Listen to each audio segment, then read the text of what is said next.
우리 영혼육을 깨우는 시간을 갖고 우리 말씀으로 들어가도록 하겠습니다. 여러분, 제가 선포할 때 여러분 마음으로 하나님 앞에 동의하시면서 진심으로 그렇습니다 라고 하는 의미로 아멘으로 크게 화답하시는 겁니다.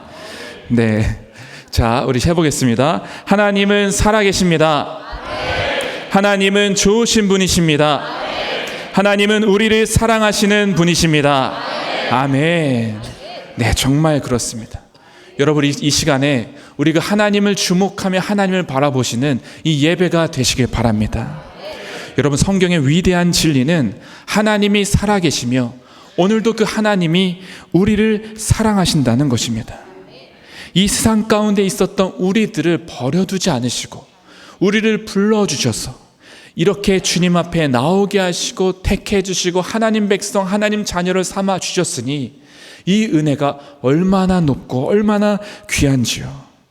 여러분, 하나님은 본래 우리들을 하나님과 더불어 함께 살도록 창조하셨습니다. 그 하나님의 품 안에서 안정감을 누리고 그 안에서 평안을 누리고 사랑을 느끼면서 살게 하셨습니다. 여러분, 우리 존재는 하나님 안에서 완전해지는 존재입니다. 그 하나님을 떠나서는 진짜 행복을 발견할 수가 없습니다. 여러분, 그거 아십니까? 우리가 하나님과 본래 한 가족이었다는 사실을 말입니다. 그런데 지금 오늘날 우리 인간의 실존은 하나님의 품을 떠나게 되었습니다. 그 가족이었던 우리들의 관계가 단절되게 되고 마치 고아처럼 잃어버린 관계가 돼버리고 말았습니다. 사실 정확히 말하자면 인간이 하나님의 품을 거부하고 떠난 것입니다. 이로 인해서 우리 인간들에게 여러 가지 많은 문제들이 생기게 되었습니다.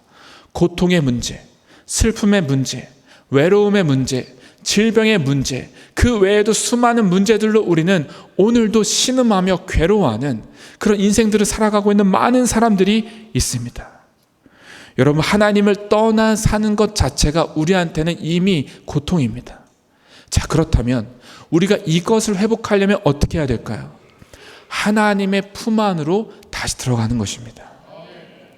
하나님의 품을 다시 찾는 것입니다. 오늘 본문에 있는 말씀을 빗대어 이야기하자면 주의 날개 그늘 아래로 다시 들어가는 것입니다.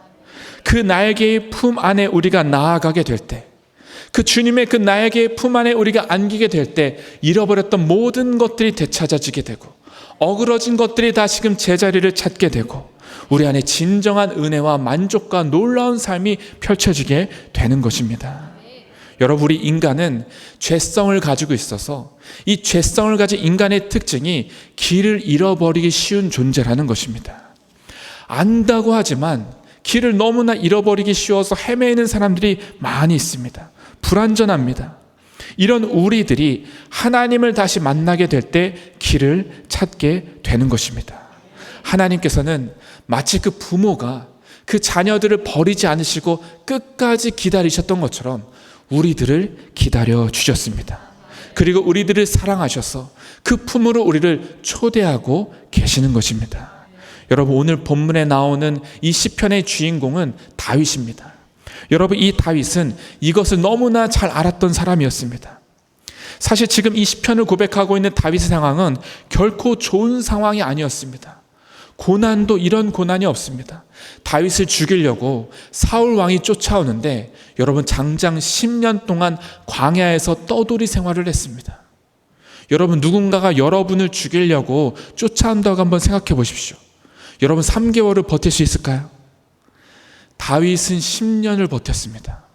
그러니까 다윗이 얼마나 괴로웠으며 얼마나 고통스러웠으며 얼마나 외로웠을까요? 그런 절체절명의 위기의 어려운 상황 가운데서 이와 같은 고백을 하고 있는 것이 오늘 시편 63편의 내용인 것입니다.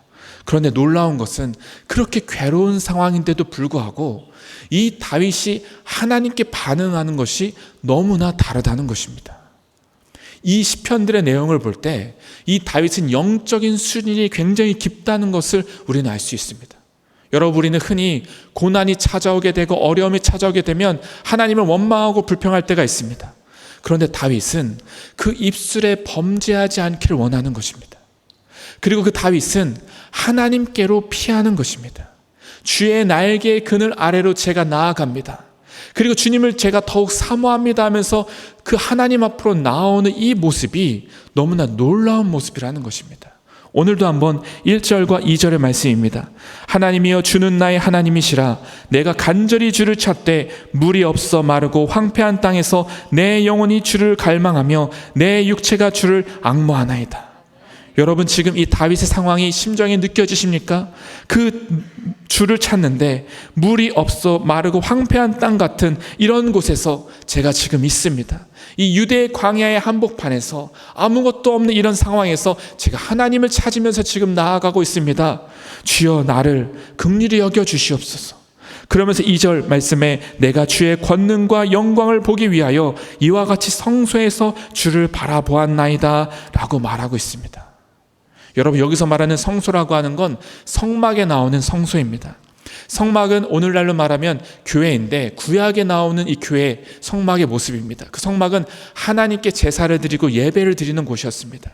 이 구약에 나오는 성막의 구조를 보게 되면 성소와 지성소로 나뉘어져 있습니다.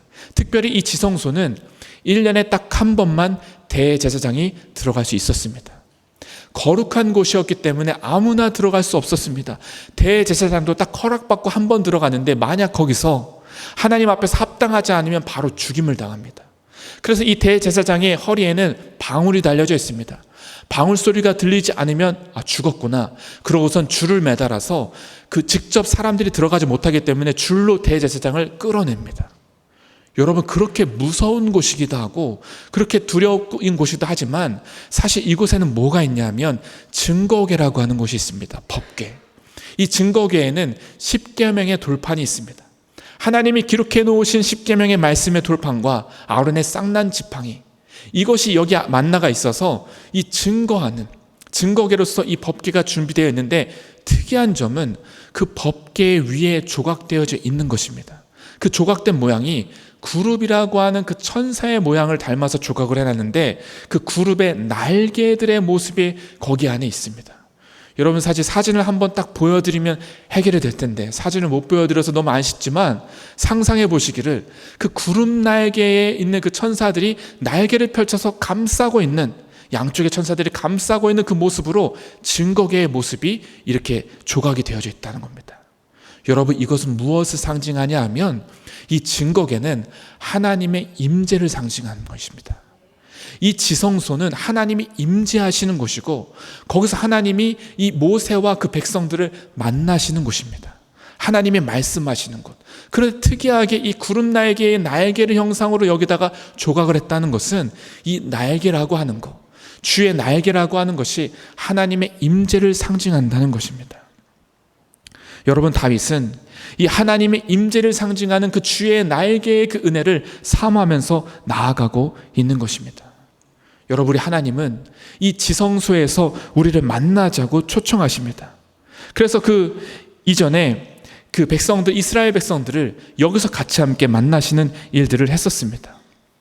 여러분, 우리에게 오늘도 여러 가지 이 많은 문제가 있고 불완전한 세상 속에서 하나님께서는 이 주의 날개로 나아오도록 우리들을 초청하고 계십니다. 여러분, 혹시 요즘에 인생의 방황 중에 계신 분이 계십니까? 길을 못 찾아서 헤매이시는 분이 계십니까? 말로 다 할 수 없는 어려움이 여러분에게 찾아오셨습니까? 특히 질병의 문제가 여러분의 인생에 위기를 가져오셨습니까? 그렇다면 우리는 어떻게 해야 될까요? 오늘 말씀을 통해서 그 답을 찾아보고 함께 하나님께 주시는 은혜의 자리로 나아가기 원합니다. 첫 번째는 주의 날개 아래 거하는 은혜를 경험해야 합니다. 주의 날개 아래 거하는 은혜를 경험해야 합니다. 여러분, 주의 날개라고 하는 것이 무엇일까요? 새들이 자기 새끼를 날개 아래 숨기고 감추어서 보호하는 것처럼 하나님께서 자기의 사랑하는 자를 자기의 품 안에서 안전하게 지켜주시고 보호해 주시는 것을 비유적으로 표현한 것입니다. 하나님의 어떤 보호의 은혜, 또 고통 중에 있는 자를 따뜻하게 감싸고 보호해 주실 뿐만 아니라 위험에 처했을지라도 지켜주신다고 하는 확신이 내포되어져 있는 것입니다. 여러분, 이 주의 날개가 우리와 함께 하신다는 것입니다. 그 날개를 우리들을 품어주신다고 주님은 말씀하고 계시는 것입니다. 우리가 아까 살펴보았던 그 성막에 있는 그 증거궤라고 하는 곳, 이 증거계에서 하나님은 이 백성들을 만나 주시는데 출애굽기 25장 22절 말씀에 거기서 내가 너와 만나고 속죄소 위 곧 증거계 위에 있는 두 그룹 사이에서 내가 이스라엘 자손을 위하여 내게 명령할 모든 일을 내게 이르리라. 여러분, 여기서 모세와 이 백성들이 하나님을 만나는데 하나님 말씀을 듣는 것입니다. 그리고 여러분, 여기 하나님의 임재의 그 장소에서 어떤 일이 일어나냐면 하나님과 더불어 가장 친밀하고 은밀한 교제가 일어나게 되는 것입니다. 여러분, 우리는 그 은혜의 친밀한 교제를 경험해야 됩니다. 여러분, 이전에 구약시대 때는 이 지성소에 아무나 들어갈 수가 없었습니다. 휘장에 장막이 가려져 있어서 그 누구도 함부로 들어갈 수가 없었습니다. 죄인인 우리들은 하나님과 화목하지 못하여 단절된 관계이기 때문에 그 누구도 들어갈 수가 없었습니다. 그런데 여러분, 우리에게 오늘날 새로운 길이 열렸습니다. 그분이 바로 예수님이신 겁니다. 이 예수님을 통하여 우리가 십자가를 지나가게 될 때 휘장의 장막이 찢어지게 되는 것입니다. 지성소의 그 거룩한 곳에 함부로 들어갈 수 없는 그곳이 영광의 그 임재의 장소에 우리도 나아가서 하나님을 만나는 임재의 놀라운 은혜를 경험하게 되는 것입니다. 그래서 요한복음 15장에 주님은 이렇게 말씀하셨습니다. 내 안에 거하라, 나도 너희 안에 거하리라. 이제 하나님이 멀리 계신 분이 아니라 우리 안에 거하셔서 그 임재가 우리 가운데 충만한 놀라운 영광의 역사를 우리 가운데 주신다는 것입니다. 여러분, 하나님은 이와 같은 주의 날개의 놀라운 임재의 은혜로 우리들을 품어주시고 이끌기를 원하고 계십니다. 성경의 수많은 사람들은 이 주의 날개의 임재의 은혜를 경험한 사람들이 나옵니다. 대표적인 사람이 바로 모세라고 하는 사람입니다. 여러분, 모세가 일어나서 그 성막에 들어가는데 모든 이스라엘 백성들이 다 일어나는 것입니다. 일어나서 이 성막을 향하여 바라보면서 모세가 들어가는 그 모습을 지켜보았습니다. 그때 그 모세가 들어가는 성막에는 하나님의 영광의 구름이 임재하고 있었습니다. 그 영광의 불이 임재하여 모세가 들어갈 때 하나님의 영광의 구름이 함께 나오시면서 그 지성소에서 모세를 만나는 장면이 눈으로 보여지는 장면이었던 것입니다. 여러분, 모세는 하나님을 만나는데 대면하여 알던 자라고 했습니다. 마치 친구가 친구를 만나서 서로 얘기하는 것처럼 그런 친밀한 은혜를 누렸던 사람이 모세였다는 것입니다. 다윗도 마찬가지입니다. 그 험난한 광야 시절, 너무나 괴롭고 고통스러웠던 그 시절에 이 하나님의 은혜를 알았기 때문에 이 광야를 버틸 수가 있었던 것입니다. 다니엘도 마찬가지입니다. 그 험난한 세월 속에서 이 바벨론의 압제 가운데 포로 생활을 해야 되는 그 상황 속에서 다니엘을 하루 3번씩 기도하며 하나님 앞에 나아갔을 때 하나님의 그 주의 날개의 임재의 은혜를 맛보아 알았기 때문에 그 험난한 바벨론의 세속문화 한복판에서도 하나님의 사람으로 쓰임받고 나아갈 수가 있었다는 것입니다. 여러분, 성경을 보게 되면 수많은 백성들이 하나님의 그 놀라운 은혜 가운데 그 은혜를 경험하며 나아갔습니다. 특별히 이스라엘 백성들은 광야 한복판에서 마치 독수리가 그 새끼를 안아 키우는 것처럼, 그 품고 안아 돌보는 것처럼 하나님이 그 백성들을 돌보셨다고 말씀하고 계십니다. 여러분, 하나님은 그 주의 날개 아래 우리를 품으셔서 이와 같이 키우시고 돌보시고 인도하시는 것입니다. 여러분, 우리가 진정 거해야 될 곳은 주의 날개 품인 것입니다. 그분의 임재 가운데 나아가서 그분의 은혜를 맛보아 아는 자가 되어야 되는 것입니다. 여러분, 우리가 이 임재 가운데 나아가려면 어떻게 해야 될까요? 히브리서 10장 19절 말씀을 기억하십시오. 그러므로 형제들아, 우리가 예수의 피를 힘입어 성소에 들어갈 담력을 얻었나니. 예수의 피를 힘입어 성소에 들어갈 담력을 얻었나니. 그 예수의 피로 말미암아 우리가 모든 불의에서 벗어나서 하나님의 영광 가운데 나아가게 되더라는 것입니다. 여러분, 이 임재를 경험하게 되면, 여러분 그 은혜를 회복하게 되면 다시 기쁨이 회복되고 생각이 바뀌고 다시 힘이 생기게 되고 꿈꾸게 되고 소망을 갖게 됩니다. 여러분, 우리가 주님의 이 성전 앞에 나와서 기도하는 것이 단순히 우리의 소원만 아뢰고 기도하고 끝나는 것이 아닙니다. 내가 기도 제목을 막 써서 그 기도 제목에 있는 이 기도만 들어주시면 다 됩니다 하고선 끝나는 것이 우리가 호렙산에 나와서 기도하는 목표가 아닙니다. 여러분, 호렙산에 나와서 새벽에 기도하는 것은 주의 날개 가운데 나아가는 것입니다. 그 날개의 품으로 들어가는 것입니다. 그 안에서 주님을 만나는 것입니다. 그 은혜를 경험하게 될 때 우리 가운데 새 힘이 솟아오르는 것입니다. 낙심하고 좌절하고 고통과 환경 가운데 둘러싸였던 우리가 다시금 소망을 갖게 되고 다시금 일어나게 되고 다시금 나아갈 수 있는 놀라운 역사가 일어나게 되는 것입니다. 여러분, 호렙산에 나오실 때마다 이 주의 날개 가운데 나가신다는 그 상상을 하며 나올 수 있게 되시길 바랍니다. 여러분의 무거운 짐들이 많이 있는 것 알지만 여러분, 이 호렙산의 이 성전에 주님의 날개 아래 들어갈 때 그 모든 짐이 벗어지게 되는 놀라운 역사가 일어날 줄로 믿습니다.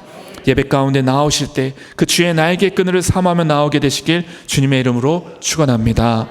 두 번째는 고난 가운데 더욱 주의 날개 아래로 피해야 합니다. 고난 가운데 더욱 주의 날개 아래로 피해야 합니다. 여러분, 인생의 고난이 찾아올 때 우리가 해야 될 일이 있습니다. 인생의 어려움이 찾아올 때 우리가 해야 될 것이 있습니다. 그것은 다른 것을 찾아가는 것이 아니라 주의 날개 아래로 피하는 것입니다. 다윗은 이것을 알았습니다. 그래서 주님이 나의 피난처시고 나의 요새이시고 나의 반석이시고 나의 구원이십니다. 그런 고백들을 시편에서 자주 했습니다. 여러분, 이스라엘 역사를 보게 되면 도피성이라고 하는 제도가 나옵니다. 총 6개의 도피성을 만들어서 이 백성들의, 그 이스라엘 백성들의 그 나라 가운데 이 도피성을 세우는데, 이 도피성의 위치는 이스라엘 중에서 어디에 있더라도 가장 가까이 갈 수 있는, 어디에 있더라도 이 도피성에 빨리 닿을 수 있는 그 위치에 6개의 도성이 위치해 있습니다.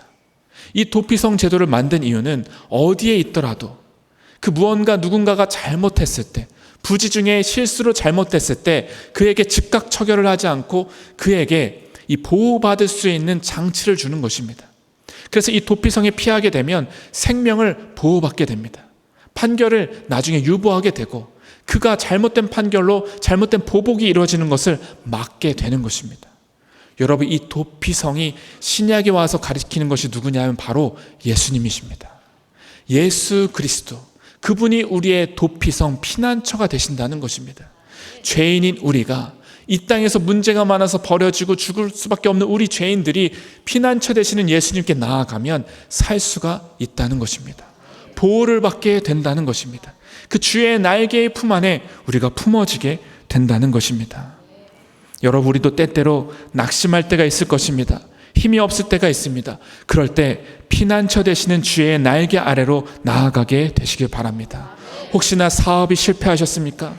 직장에서 어려운 일을 겪으셨습니까? 주의 날개 아래로 나아가게 되시기를 바랍니다. 환난을 당했다면, 어려운 일이 생겼다면 여러분, 주의 날개 아래로 우리가 나아가는 것입니다. 여러분, 호렙산에 바로 이와 같은 심정으로 나오시는 것입니다. 문제가 있다면 어떤 문제라도 괜찮습니다. 이 호렙산의 새벽에 나오셔서 주여, 제가 주의 날개 아래로 피합니다. 나의 피난처 되시는 주님께 제가 나아갑니다. 주님은 나의 도움이심을 내가 믿습니다. 그 믿음으로 나아갈 때 주께서 그의 놀라우신 은혜의 손길로 우리와 함께 하시는 줄로 믿습니다. 저는 이번 주에 너무나 안타까운 기사를 하나 보게 되었습니다. 한 고등학생이 지난 15일 오후 10시쯤에 서울 마포구 가양대교에서 스스로 한강에 빠졌다는 것입니다. 스스로 목숨을 끊고자 그 남학생 고등학생이 거기 한강대교에서 떨어진 겁니다. 근데 그 떨어졌는데 바로 죽지 않고 떠내려가게 되었다는 것입니다. 경찰이 아무리 찾아도 찾을 수가 없었습니다. 그런데 아주 그 밑에 하구에, 한강에 있는 그 하구에 쪽에서 그 어민이 있었는데, 그 어민이 원래 보통 6시쯤 주업을 나가는데 그날따라 잠이 오지 않아서 새벽 3시쯤 주업을 나갔다는 겁니다. 그러다가 스티로폼 그걸 잡고선 이 떠내려오고 있는 그 A군을 발견해서 그를 건질 수가 있었다는 것입니다. 그래서 그 고등학생이 살 수가 있었다는 것입니다. 만약에 3시간 먼저 일찍 가지 않았다면 그 학생을 만날 수가 없고 결국에는 죽었을 것입니다. 그런데 그 우연찮게, 너무나 그 우연히도 그 3시간 전에 그 일찍 일어나서 나가면서 그 발견하게 되면서 그 학생을 살릴 수 있게 되었다는 것입니다. 여러분, 저는 이 기사를 들으면서 이 남학생의 심정이 상상이 되는 것입니다. 얼마나 괴로웠으면, 그 고등학생, 그 남자 학생이 얼마나 괴로웠으면 한강에서 뛰어내렸을까. 그게 너무 안타깝고 슬픈 겁니다. 그런데 그렇게 죽으려고 했는데 또 마음대로 죽지도 못하는 겁니다. 죽으려고 했는데 너무 또 무서운 겁니다. 그 죽음의 위협 앞에서 또 막 간절히 살고자 발버둥치는 그 모습을 보면서 이 죽음과 생명 앞에서 그 갈림길에 서 있는 그 모습이 어떤 생각들을 많이 했을까요? 여러분, 우리 주변에는 많은 사람들이 여전히 괴로워하며 고통하며 슬픔 가운데 안타깝게 살아가고 있는 분들이 많이 계십니다. 여러분, 그분들에게 이 주의 날개의 그늘의 은혜를 알 수 있다면, 여러분, 그 어려움 가운데 혼자 고통당하는 것 아니라 그 날개의 그늘 가운데로 피할 수만 있다면, 여러분, 그렇다면 살 수 있을 텐데 라는 생각이 드는 것입니다. 여러분, 어떤 일이 우리 가운데 찾아온다 할지라도 우리가 반응하고 보여줄 믿음의 태도는 주의 날개 아래로 피하는 것인 줄 믿습니다. 여러분, 그 안에서 놀라운 은혜와 회복을 경험하게 되시길 주님의 이름으로 축원합니다. 끝으로 세 번째는 주의 날개 아래 참된 쉼이 있습니다. 주의 날개 아래 참된 쉼이 있습니다. 오늘날 우리 현대인들의 중요한 문제는 쉼의 문제입니다. 현대인들이 너무나 바쁩니다. 너무나 분주하고 너무나 여러 가지 많은 일들에 분주하기 때문에 그래서 함정에 빠지게 됩니다. 정말 중요한 것을 놓치는 그런 삶을 살게 되는 것 같습니다. 여러분, 사실 우리 인간은 일할 때가 있으면 쉴 때가 있습니다. 밤이라고 하는 시간은 우리 인간에게 쉼을 위해서 하나님께서 주신 시간이었습니다. 그런데 오늘날 이 현대의 문명의 발달로 인해서 밤에 누구도 잠을 자질 않는 것입니다. 그러니까 회복이 더뎌지게 되고 만성피로와 여러 가지 많은 문제들이 생기게 되는 것입니다. 그런데 여러분, 성경을 보게 되면 하나님은 이 쉼을 굉장히 중요하게 여기셨다는 것을 알 수 있습니다. 대표적인 것이 바로 안식일입니다. 하나님께서 이 세상을 창조하시고 나서 맨 마지막 날, 일곱째 날에 쉬셨다고 했습니다. 그리고 우리에게도 이 안식일을 지켜 거룩히 지키라고 말씀하셨습니다. 왜 안식일을 지키라고 하시는 걸까요? 그것은 이 안식일을 통해서 세상에 분주했던 모든 것들 내려놓고 오직 하나님만 바라보라는 것입니다. 쉽게 말하자면 주의 날개 아래서 하나님 품 안에서 쉬라는 것입니다. 여러분, 우리에게 이 쉼의 중요성을 하나님께서는 말씀하고 계십니다. 다윗은 오늘 본문의 이 5절의 말씀을 통해서 이렇게 이야기합니다. 골수와 기름진 것을 먹음과 같이 나의 영혼이 만족할 것이라. 나의 입이 기쁜 입술로 주를 찬송하되 하나님을 만난 것을 최고의 음식을 배불리 먹고 만족하는 것으로 묘사하고 있습니다. 여러분, 우리는 하나님 안에서 진정한 부유함을 경험하게 됩니다. 하나님 안에서 진정한 만족을 얻게 되는 것입니다. 여기 나오는 골수라고 하는 것은 하나님께 드리는 제물입니다. 그것도 아주 최고의 음식을 상징합니다. 기름은 이 기름이 잘 섞인 고기로 특별히 맛있는 부위를 상징하고 있습니다. 여러분, 이와 같은 것들을 우리가 하나님 안에 만나게 되면 맛보게 된다는 것을 설명하고 있는 것입니다. 여러분, 많은 사람들이 들로 산으로 쉼을 얻고자 찾아갑니다. 그러나 어느 곳을 가도 진정한 쉼을 찾기가 쉽지가 않습니다. 여러분, 우리는 오늘 말씀을 통해서 다시 한번 생각하고 기억할 것은 주님의 날개 아래, 주님의 품 안에 있을 때 진정한 쉼이 이루어지게 된다는 것입니다. 그 안에 진정한 안식이 경험되어지게 되는 것입니다. 여러분, 우리 호렙산이 바로 이런 시간이 되셨으면 좋겠습니다. 사실은 이 호렙산에 새벽부터 우리 버스를 타고 오시려면 굉장히 일찍 일어나야 됩니다. 여러분, 그 이른 시간부터 일찍 일어나서 이 호렙산에 온다는 것이 육신적으로는 굉장히 어려운 일입니다. 그런데 여러분, 비록 이 육체는 굉장히 힘들고 어려울지 모르겠지만 이 주의 성전에 주의 날개 아래에 나올 때, 이 주의 날개의 품 안에 들어가서 그 주님을 만났을 때 그 은혜를 맛보게 되고 경험하게 되면 이 육체의 한계를 뛰어넘게 되는 것입니다. 하나님의 진정한 안식과 쉼을 누리게 되는 것입니다. 하나님은 오늘도 우리에게 은혜를 주셔서 살게 하시고 이기게 하시고 승리하게 하신다는 것을 우리는 보게 되는 것입니다. 저는 이스라엘에 갔었던 적이 있었습니다. 저에게 그 이스라엘은 약간 마음의 고향과 같은 곳입니다. 사실 이스라엘을 가게 되면 그 유적과 이 현장들이 지금은 너무나 오래됐기 때문에 이 흙무더기처럼 언덕만 남겨져 있습니다.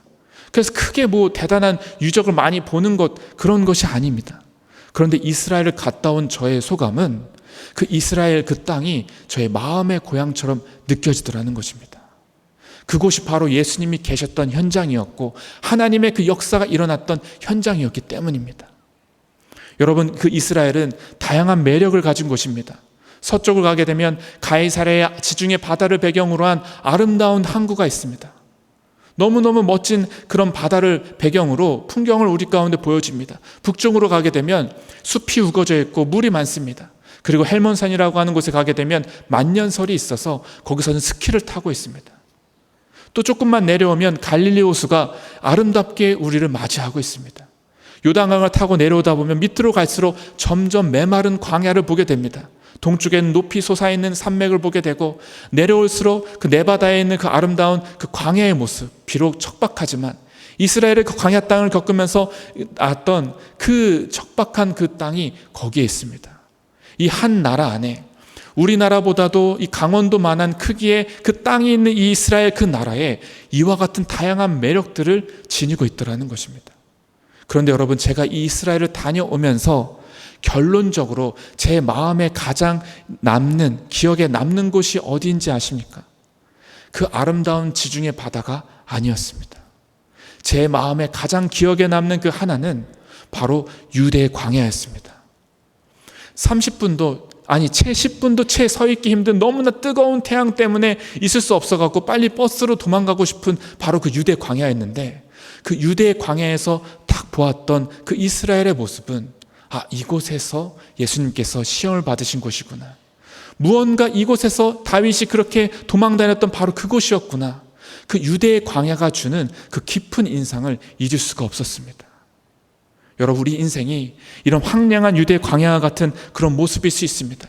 그 유대 광야를 가게 되면 뜨거운 태양은 원수 같습니다. 이 태양은 원수입니다. 그런데 그늘을 지게 되면 이 그늘은 쉼과 안식입니다. 굉장히 건조한 기후이기 때문에 이 그늘만 있어도 그 안에서 굉장히 시원한 것을 경험하게 됩니다. 여러분, 이것을 통해서 이 시편에서는 이렇게 122편에서 이렇게 고백하였습니다. 여호와는 너를 지키시는 이시라. 여호와께서 내 오른쪽에서 내 그늘이 되시나니 낮에 해가 너를 상하게 하지 아니하며 밤의 달도 너를 해치지 아니하리로다. 여호와께서 너를 지켜 모든 환난을 면하게 하시며 또 내 영혼을 지키시리로다. 여호와께서 너의 출입을 지금부터 영원까지 지키시리로다. 아멘. 여러분, 광야를 경험해 본 사람은 그늘이 얼마나 귀중한지를 알게 됩니다. 여러분, 하나님이 바로 나의 그늘이 되신다고 고백하고 있는 것입니다. 하나님은 우리에게 낮의 해가 너를 상하지 않을 거야. 밤의 달도 너를 해치지 못할 거야. 내가 너를 지켜서 모든 환난을 면하게 할 거야. 내가 너의 출입부터 내가 끝까지 너를 영원까지 지킬 거야. 하나님은 그렇게 말씀하고 계시는 것입니다. 여러분, 그 주의 나에게 그늘 아래로 함께 나아갑시다. 이제 내일부터 새롭게 호렙산 3주차가 시작이 됩니다. 여러분, 주의 나에게 아래 가운데로 그늘 가운데로 나아간다는 상상과 심정을 가지고 이 호렙산의 새벽에 나오게 되시길 바랍니다. 그리고 주의 품에 안기게 되시길 바랍니다. 그 안에서 깊은 주님과의 친밀함의 은혜와 교제를 누리게 되시기를 바랍니다. 주님께서 여러분을 안아주실 것입니다. 여러분을 인도해 주실 것입니다. 모든 짐을 주님께 맡기면서 우리 나아가는 이 호렙의 여정이 되시기를 바랍니다. 이 호렙산에 주님을 만나는 그 여정에 주의 날개 가운데 나오는 성도들이 불같이 일어나게 되시길 주님의 이름으로 축원합니다. 우리 같이 함께 기도하시겠습니다. 우리를 사랑하시는 주님, 우리를 불러주시고 주의 날개 아래 품어주시니 감사를 드립니다. 환난 중에, 고난 중에 더욱 주의 날개 가운데 피하게 하여 주시옵소서. 그 안에서 자유하게 하시며 그 안에서 은혜를 누리게 하시며 그 안에서 승리하게 하여 주시옵소서. 주님 안에 참된 감사와 기쁨과 평안을 경험케 하여 주시옵소서. 호렙산에 오르는 새벽마다 주의 날개 가운데로 나아가는 우리 모두가 되도록 주여 우리에게 은혜를 베풀어 주시옵소서. 우리 생명의 구원 되신 예수님의 이름으로 간절히 기도드렸습니다. 아멘.